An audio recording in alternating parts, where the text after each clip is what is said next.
Channel of Vadodara. પ્રથમ જ્યોતિર્લિંગ સોમનાથ મંદિર પર સિઝનનો પહેલો વરસાદ વરસતા જ મનમોહક દ્રશ્ય સર્જાયું હતું। પ્રથમ જ્યોતિર્લિંગ સોમનાથ મંદિર પર સિઝનનો પહેલો વરસાદ વરસ્યો છે, જેને કારણે મંદિરનો પરિસર અને તેની આસપાસનો વિસ્તાર એક મહાકાવ્ય સમાન આકર્ષક દ્રશ્યમાં પરિવર્તિત થયો છે। મોસમના પહેલા વરસાદે સ્વયં ઇન્દ્રદેવ મહાદેવને અભિષેક કરી રહ્યા હોય તેવું વૈભવમય વાતાવરણ સર્જાયું હતું।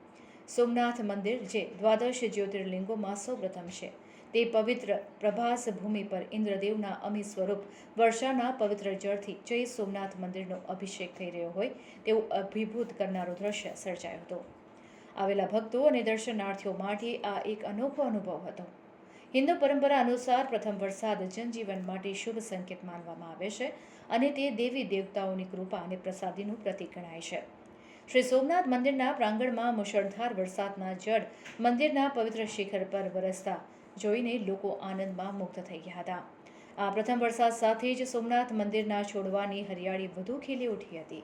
મંદિરના પડખે ગાજતો રત્નાકર સમુદ્ર પણ ઇન્દ્રદેવની સાથે મહાદેવના ચરણ ધોવા મંદિર તરફ પ્રયાણ કરતો હોય તેવું મોહક દ્રશ્ય સર્જાયું હતું।